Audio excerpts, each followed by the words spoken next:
Welcome to the She Force Show. I'm your host, Amy Carlson, and today I have a lovely guest with me, Britt Brandon. Welcome. Britt Thank you so is a health coach and author. Tell us more, Britt. How did you get into what you're doing? much. Well, okay. I mean, to get into personal training at the age of 18, I am very, very lucky that I was an introvert starting at a new university, knowing no one. And I stumbled into do you remember Bally's Total Fitness from forever ago? That it was a chain. Yes. So we had one of those right across the street. And so I would bring my books and just like go on the elliptical or go on whatever. And then I found like the gym equipment. And so I would start lifting and do this. And they were like, you should work here. And I was like, okay, what do I have to do? And all I wanted was a shirt that said personal trainer on the back, like sign me up. And so that is what kicked everything off. And we ended up having this beautiful, progression into personal training. And then I became a fitness nutrition specialist because everything kind of tied together so beautifully that when you mix fitness and nutrition, and I was studying psychology for my degree. So everything literally came together so perfectly. And here we are 22 years later, and I still love every minute of it. That's awesome. I love that story, how it kind of, how sometimes you look at things and you think, oh, that was out of the blue, but not really. And then when you see how it all weaves together, Oh yeah.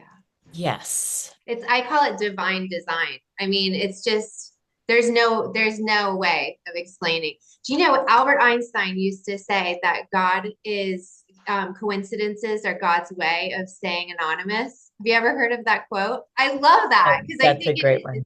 it is so perfect. Yeah. There's so Yep, many good Albert Einstein quotes, aren't there? I love them. Now, the other piece in your title, of course, we're more than our titles or our roles, but you are an author and not I want to point this out on another level. So I'd like to talk about how you got started writing, but also I want our audience to know how many things you have actually authored. So we are like T minus 14 days from number 24 being published. So this will be my 24th book. Yep. And they started, let me see, my middle one was 2 and she's 16. So this is 14 years ago. Yep. Wow. So Yes. that's quite a pace then for you to have that many books in that amount of time. Yes. I mean, so a funny thing, when I was 4, my mom has a picture of me that she was walking behind me, and I have like a little purse, like this little patent leather purse, and I have pink overalls on, and my hair is on like it to with a barrette, and I'm holding a stack of papers, and they were my books that I was selling for 50 cents a piece. And all I wanted to do was be an author. That's all I can remember is from the time that I was teeny tiny. And I've been writing books ever since. Like, I mean, my mom has found manuscripts on her like PCs when they're trying to recover files and things. But it was literally like this. I was a stay-at-home mom and wanted to be able to help bring in some income. And I answered an ad on like a kind of Craigslisty when the internet was like just starting. Yeah. I feel like, and and so I answered an ad for somebody who was inquiring about or needing somebody who would be able to write smoothie recipes. And that's how, and I answered and was like, I could do that. And she loved what I made. And she was like, can you make 300 of them? And I was like, I suppose so. And that was how my first book with imprint of Simon and Schuster first started that long ago. And then from there, it just kind of took off into, can you write this? Can you write this? And then I started being able to propose and work really closely with our editors so that we were just able to come up with so many different cool titles, whether they were prenatal health or nutrition or fitness and all over the place. So, Wow. That's amazing because I know that we were speaking of this a bit before we hit record. I would imagine that a large percentage of the population feels like they have a book in them, feels like Mhm. there's something, that they would love to put this all together, to whether it's their life experience, or I think it usually does tie into our life experience or something we're really passionate about. And so can you tell us what's the feeling when you first get something out there, when you actually complete it? What's the Yeah. feeling that you had? So you never have like remorse, like I should have added, I should have added, I should have added. For some reason, you would think, I was just thinking of that the other day. I've never had that feeling. I always feel like when I'm done, I feel like it's like you're finally able to take this like deep breath. And we joke that you can tell when I'm getting to the end of a book because our house looks like a frat party went wrong. Like it's just there's no time to do anything, but like you're just laser focused because you're so close and you just want everything to be perfect. And hopefully you have a good team around you. But I encourage absolutely anybody who feels like that. I really do feel like if that because not everybody is a writer, and so I know everybody feels like everybody has that sense that a book is in them, that if you do, you are unique and that story needs to be told. And I do feel like that's like put on us as, we go through our experiences, and if we can come out with a gem of wisdom that will help somebody else through that same experience, why wouldn't we use this incredible ability that we have right now with written word being able to be distributed at rapid fire? I mean, I can go online and buy an ebook and literally like have it read to me while I drive my car to go pick up my kids this afternoon. Do you know what I mean? So it's incredible that we have these abilities like right at our fingertips. And there's so many ways to self-publish. I published all 23 of my previous books with Simon and Schuster, and this passion project for my 24th, they wanted to take a couple elements out, and there's a part on faith, and they were like, this one could be interpreted, and it was like, no, I'll do it.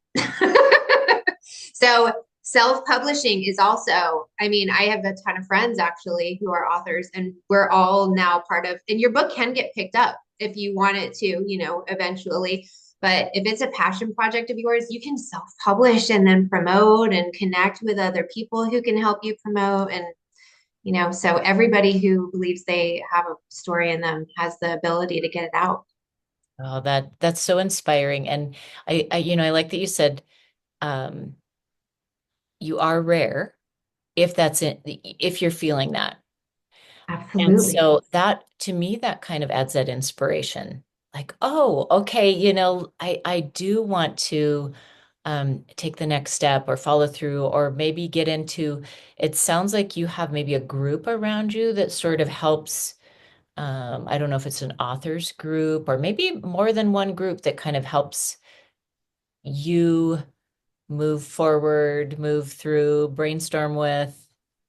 I mean, it's just connections that I've made over time that and they're totally random, but people are put in our lives for a reason, I believe. So it's interesting. I signed up with a coach. I have a coach who one of her girls, I was talking to her, she literally lives in the town next door to me. Out of like this entire nation, she lives right here. And she's like, when is your book being published? Mine's being published 30 days before that. And it was like, oh my goodness, this is, and she's self-publishing. I mean, it's a very, and if you go online, there's forums and there's so many different, ways of connecting with other people who can give you feedback on your books if that's the thing that you're wanting to pursue. It's incredible how many like communities there are, again, at our fingertips because of what, the internet nowadays.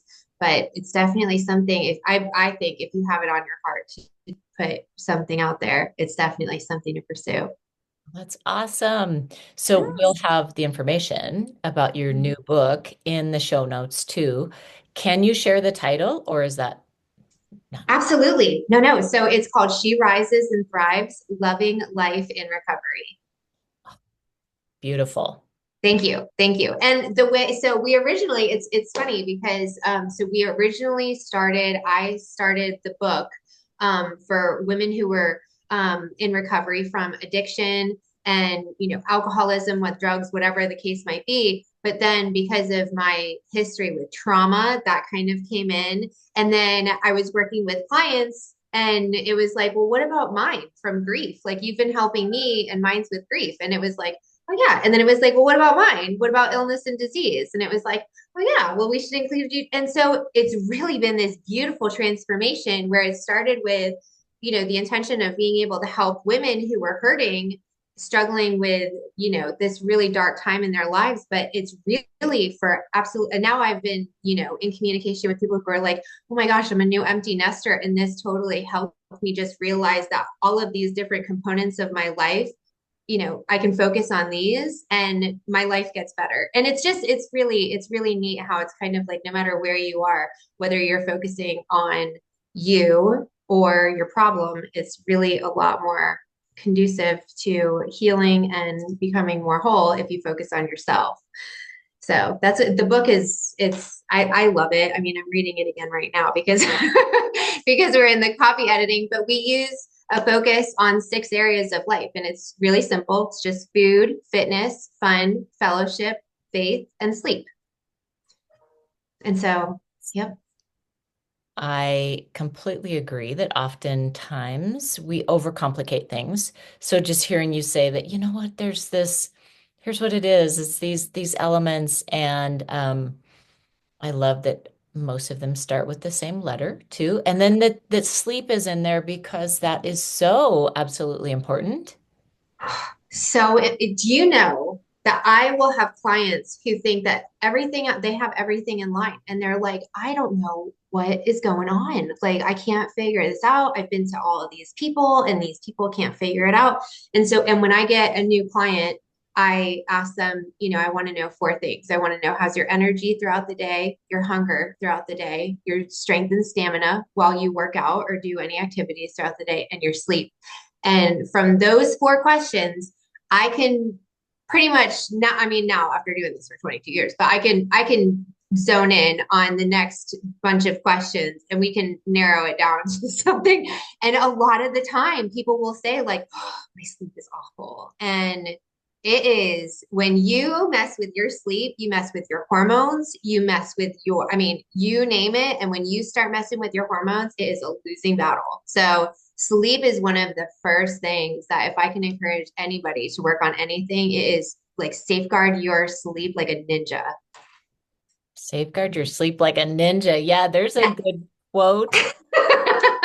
Yeah, I think a lot of times, having worked in the health area myself too, is a lot of times I almost feel like there's a confession when people know that you work in the area of health. There's like this confession about like, oh, my eating has been terrible lately. So there's some kind of confession around eating.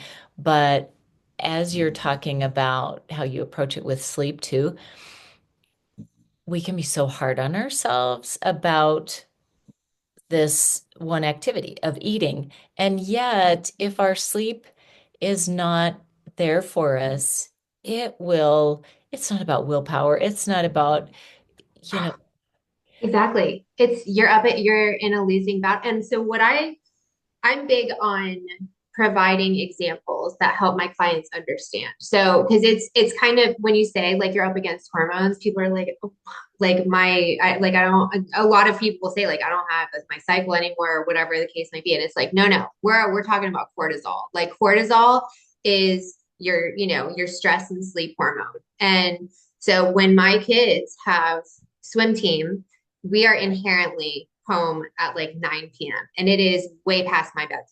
And so my body is saying, if you're not going to go to sleep, like we need sleep. So we need you to go to bed. But if you're not going to go to sleep, we need fuel. So we're going to try to get you to focus only on fuel. And what's the most quick, amazing form of fuel is sugar, and which is carbs. So that's why if you're tired or if you're staying up too late, like a lot of the time I'll have clients say, like, I'm very snacky at night. It's because your body is tired. Like you need sleep and not a snack. And then if you don't sleep, everybody's like, okay, well, the next morning I'm craving carbs. It's like our blood sugar is all over the place now because your sleep is off and your cortisol is off and everything is like I mean, so, and it's all about your body is just this beautiful machine at helping you know what you need without you knowing what you need. So true. And then do you find too, like overriding, um, I just call them health myths, but there's just so much information, misinformation, so much to wade through. Mhm. And then we tend to judge ourselves about like an idea gets thrown out there and it's kind of a one size fits all idea. And that is not usually how health works. Yep. So do you have to do a fair amount of kind of myth busting, retraining with? Oh yeah, yep. And it's really just I call it unlearning because it's we have been exposed for years. So one of my big things is about the scale. So I don't know how we got here, but we are like even though we are light years beyond the original thought of like we are what the number on the scale says, right? Because it's kind of like in my fourth grade class, we had a math worksheet and it was like which weighs more, 100 pounds of feathers or 100 pounds of steel. And my dad, who's an accountant, was like, tell me. And I was like, it's the feathers. And he was like, no, you know, but it's the scale is not an accurate reflection anymore. We are light years beyond what the scale says.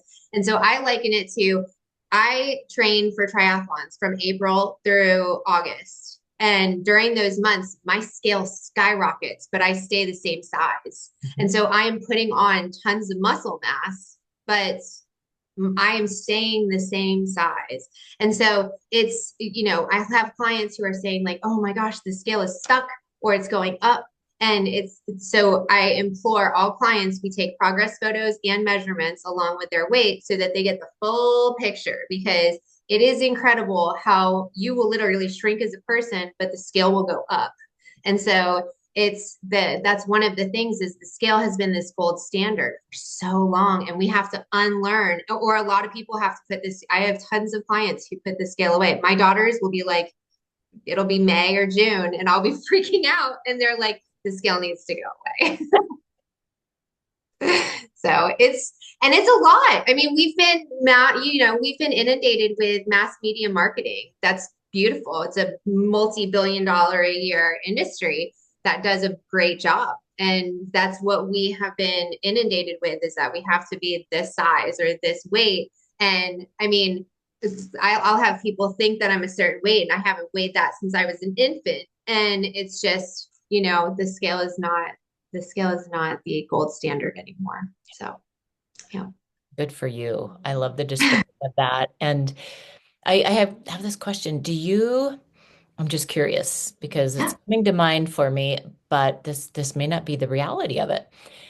I'm curious of what kind of the average age of your client is. I'm sure you have a range, but when people come to you for what you do and what they're looking for, have you found that there's kind of a? It's about a 20-year gap. So I'd say like 45 to 65 is right around. And there's so many things that are changing.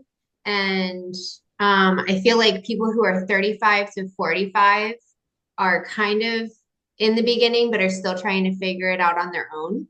And then it'll be like 45 to 65 where people are like, I have no idea what's happening. And it is really hard. Like, you know, and perimenopausal through postmenopause is such a funky time where if you like now that I know as much as I know about nutrition and kind of being able to observe red flags and even with fitness knowing how quickly your body can rebel against high intensity when it does not want anything intense.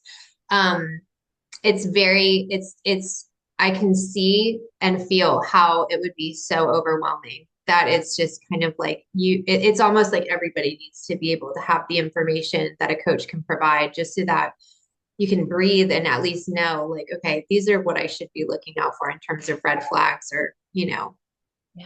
Yeah. indications from my body. Yeah. I think that makes sense about the age group, um, Mm-hmm.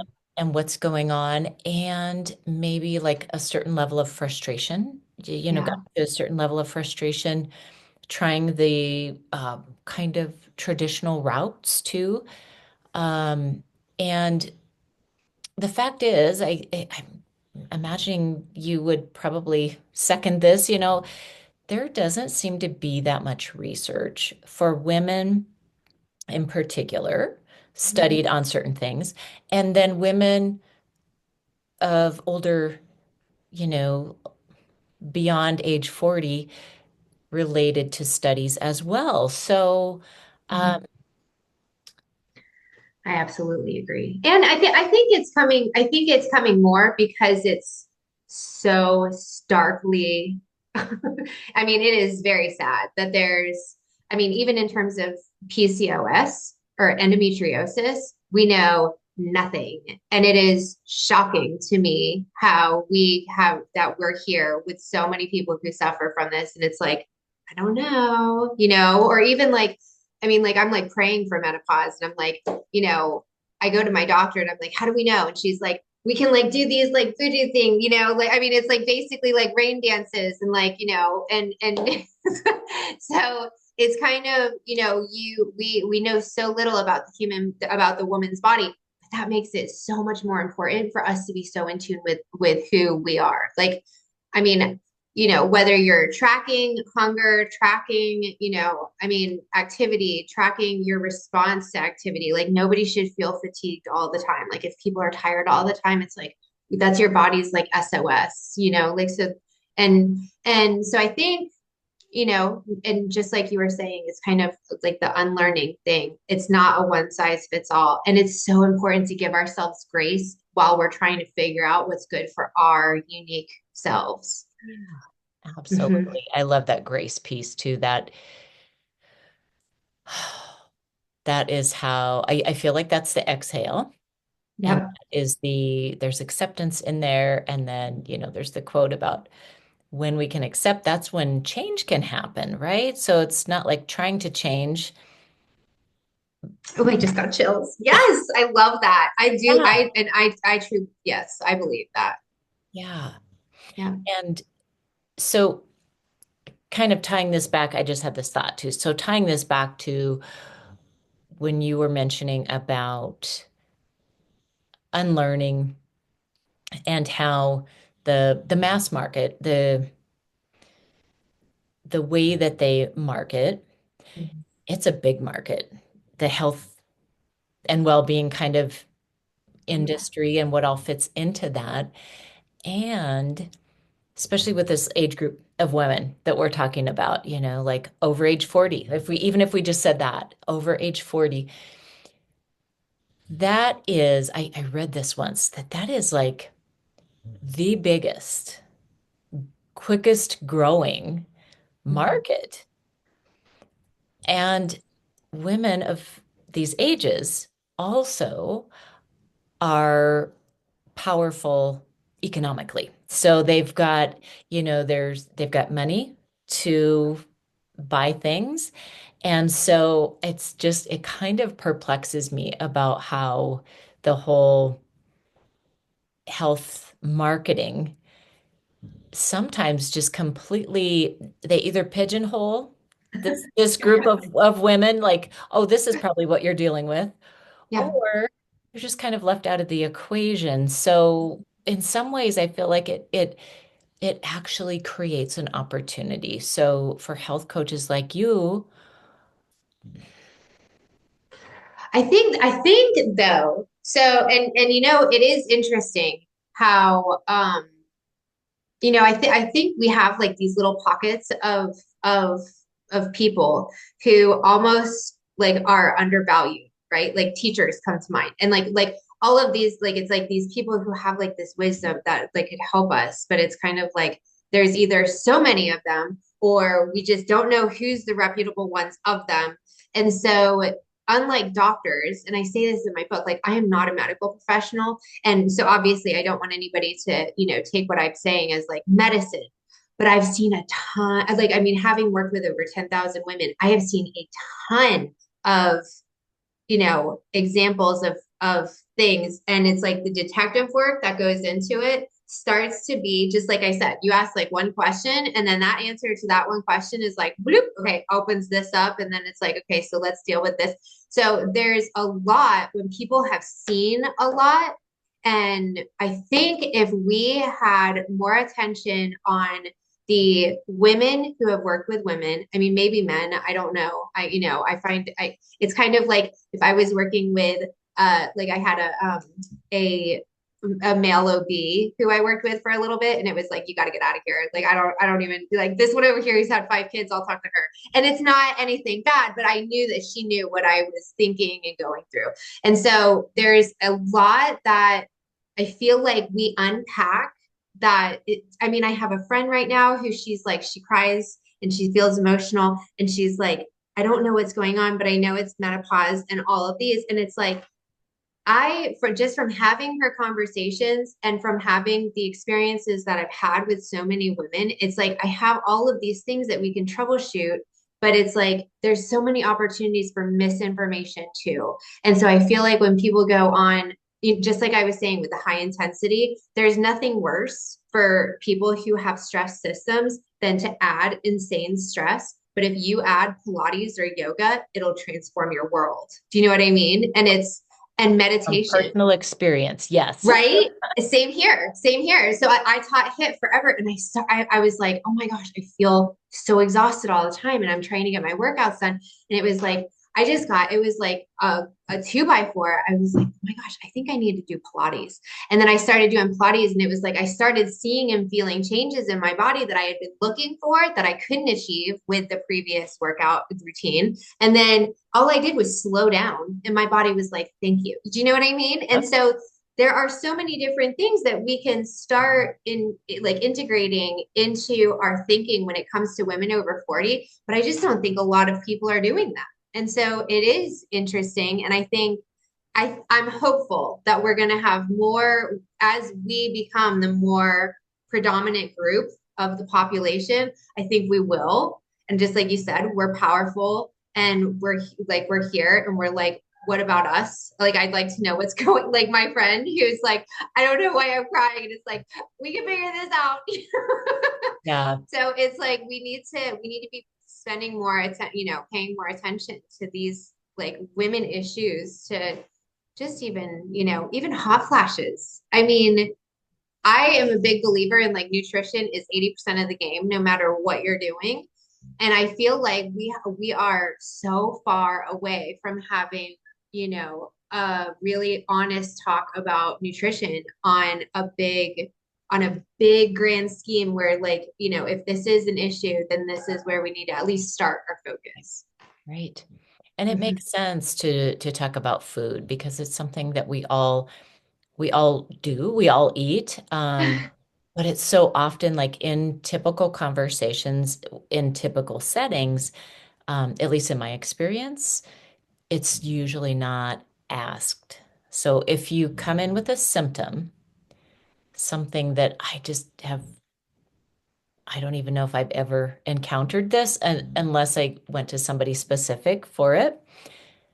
That a practitioner would say, well, tell me about your diet. What do you eat? What's a typical day for you? And the fact that that is not a routine part of a conversation, Right?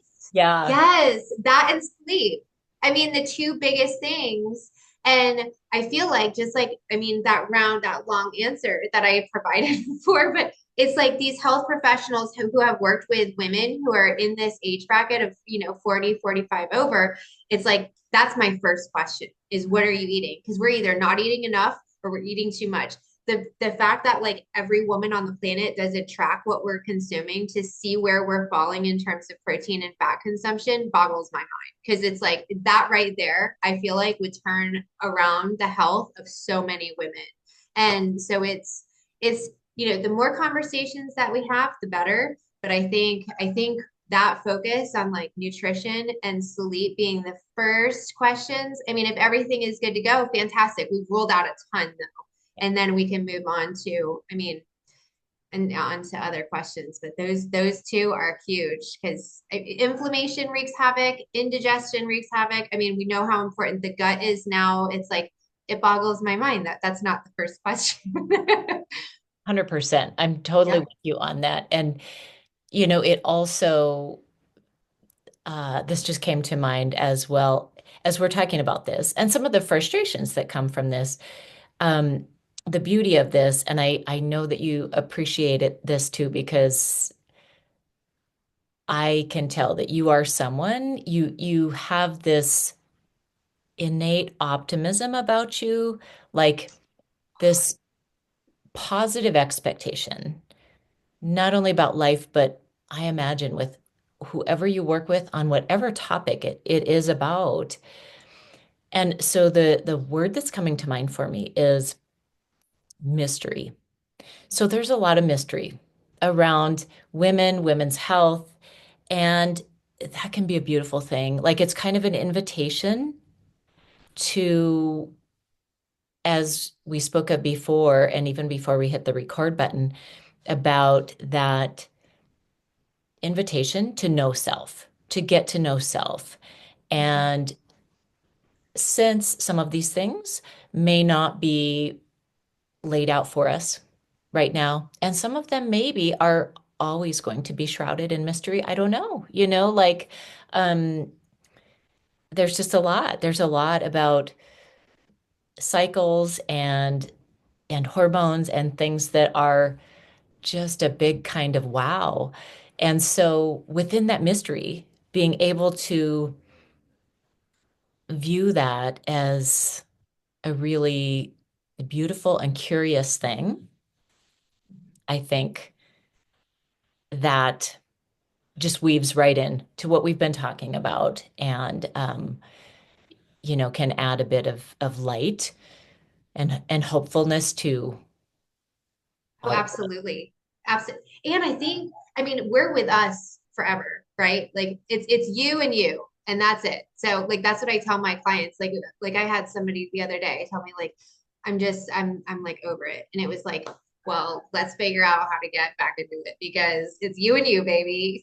So I mean, I know that things can be frustrating sometimes.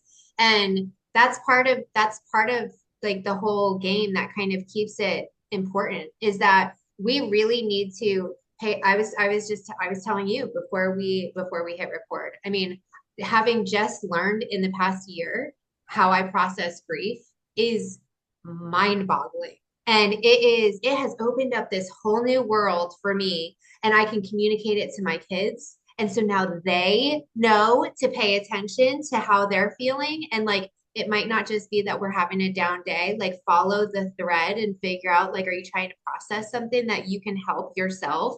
Because like I have a whole chapter in my book about cues and clues, and your body communicates with you in the most beautiful ways. And all we really have to do is pay attention. And it is incredible how much our body tells us. And all we have to do is pay attention. And then it really is just trial and error. I mean, whether you're allergic to eggs or can't do HIIT anymore. I mean, or you need to sleep.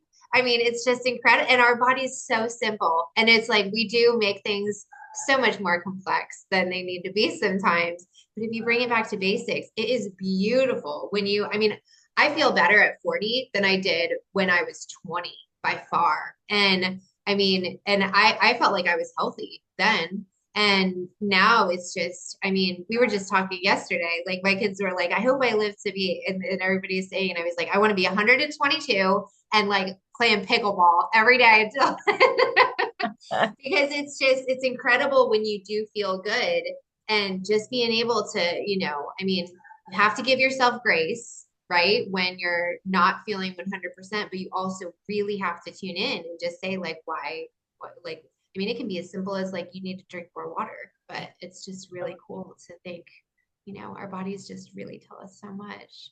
Yes, Yeah. yes, And it is an invitation. absolutely. So speaking of invitations, uh, Yes.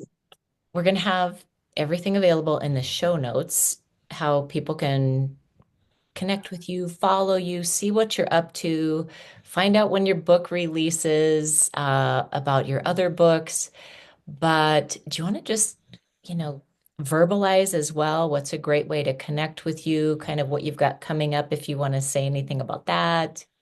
Oh, sure. So I mean, with the release of She Rises and Thrives, Loving Life in Recovery, we've just launched a Facebook group. And so I'm starting this beautiful community of women and we do something fun. It's like every day. So Mondays are all about mindset and Tuesdays are tuning in about our cues and clues. And then we have a book club and there's all kinds of recommended reading. And so it's just, and then live Q and A's, and so it's something that I really want to foster that community while we're launching the book. And I mean, I've created this course that it was so fun to create to pair with the book. And so I'm really just gonna like invite people to the website for and which is just sherises and thrives.com.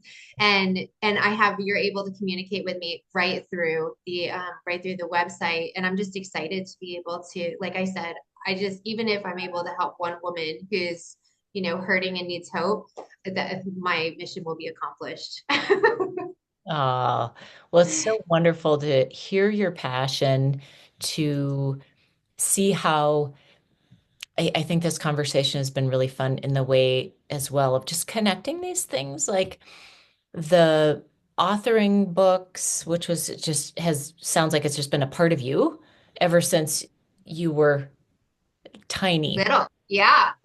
And then how the health piece came around and how it is still going and how those things have married and integrated and just shared space in what in your expression of who you are and then how that impacts so many people. So I love this conversation on so many levels. I am thrilled that we got to connect. No, really, really, Amy, thank you so much. This was so wonderful. And I feel like we're going to be tethered together now I forever. I do really too. do. I do too. Yeah, I'm already thinking of other questions I want to ask you, things about I know, and that's the thing. I thought that was so beautiful how you were like talking about collaborating because I really do feel like when we connect with people, just like I said, it's like we attract the people who are for us and repel the people who are not. It just makes it so that it's so beautiful to be able to collaborate on things as the more people that we kind of collect in our tribe, it's like, oh, I know who would be perfect for this. So 100%.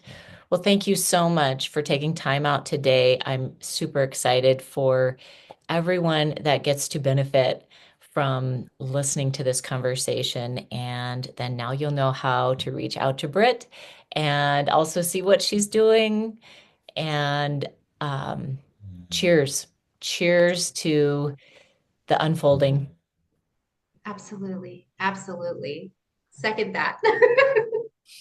Thank you. Well, to my listeners and our audiences, thank you for being here. And until next time, know yourself, be yourself, free yourself.